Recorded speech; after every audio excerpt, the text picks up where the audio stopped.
I was born on a council estate that was built divided.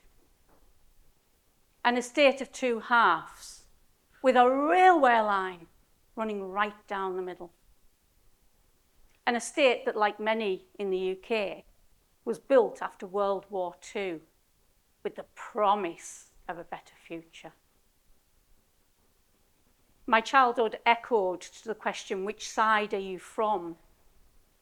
And even as an adult now, when I share I'm from the estate of Mirus in Whitehaven, locally, I hear the same question.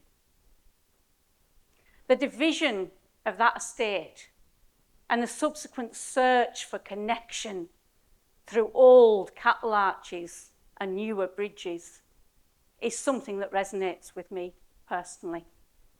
And I see it mirrored in our modern society and workplaces now. As I share with you my journey from Mirus to being a CEO and loving my job, I hope to inspire you to find a career that brings you as much joy. But what's the problem? What's the issue that I'm trying to solve? My own conversations and the statistics tell us there are too many of us that do not enjoy our time at work. A recent survey by A Great Place to Work showed that almost half of the UK working population are not feeling fulfilled in their career. At the same time, the Office for National Statistics tells us that we spend 84,365 hours of our life at work. That's a long time to be unhappy. If you're listening to this now thinking, I'm one of the 44%, I want to challenge you. I want to ask you the question, how many more of those hours are you willing to spend being unhappy? But then comes the question, but what do I do about it?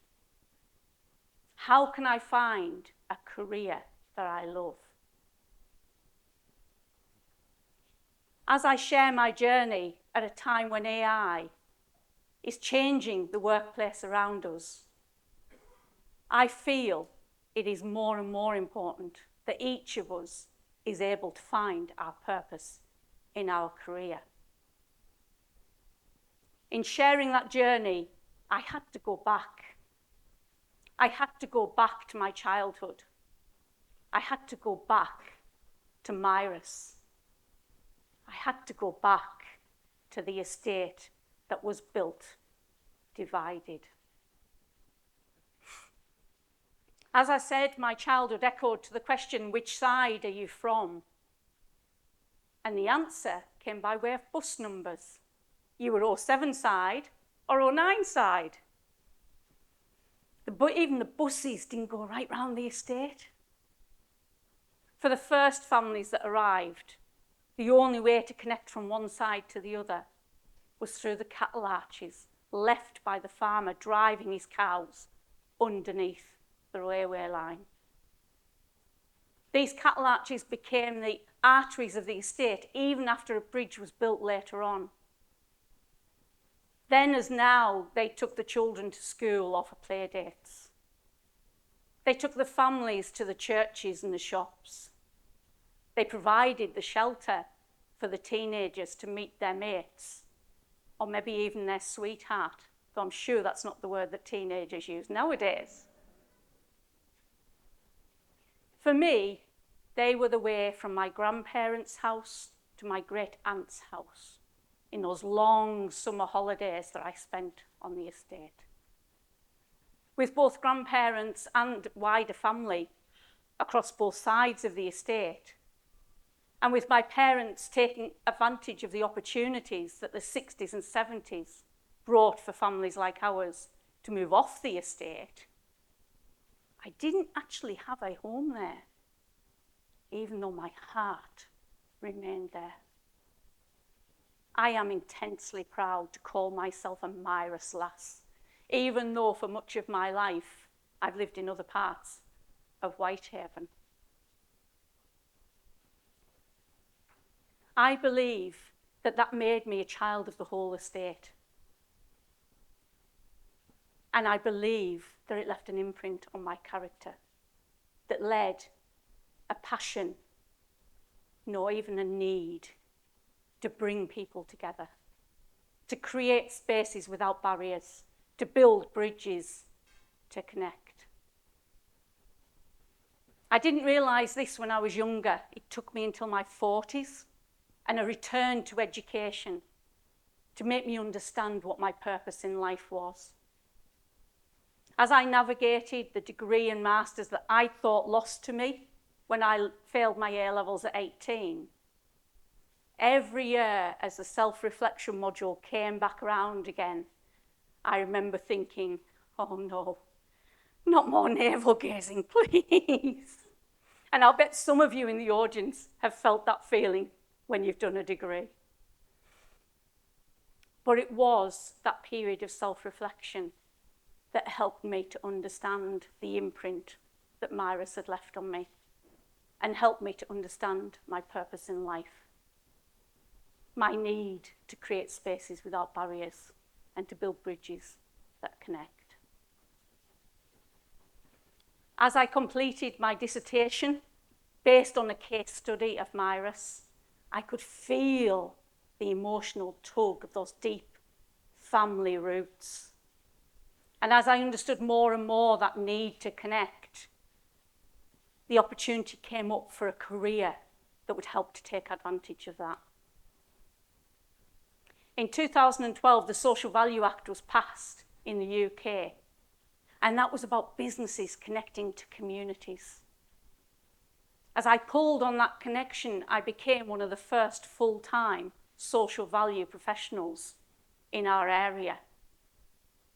And as I explored that even deeper, I could see what a difference it would make, businesses connecting better to other businesses.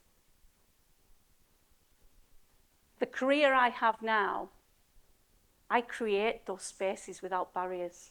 I bring together businesses and organisations that would often be competitors in other rooms. But in our room, they collaborate. They work together to grow. They work together to benefit their communities. And new entrants to our events often comment on how different it feels to come into a space without barriers. That match of what I deliver now and the need from the imprint that Myris left on me is why I feel such joy from my career. As you listen to me talk about my journey from Myris to the role I have now, is there a moment or a theme that comes into your mind from your childhood? If there is, pop your hand up for me now. There's a few in the audience, that's brilliant. For you, that's where your story begins. I would encourage you over the next few weeks to really reflect on that story, to do some journaling to explore it, to understand the imprint it has left on you, and to understand what kind of career that could potentially match over to.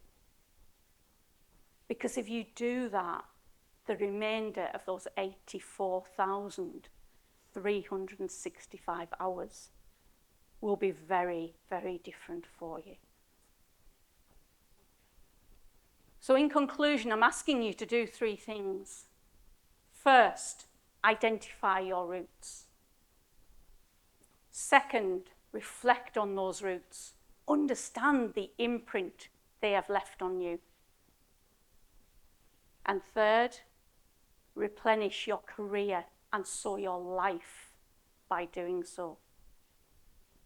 I leave you today with those 3 words: roots, reflection, replenishment. Thank you.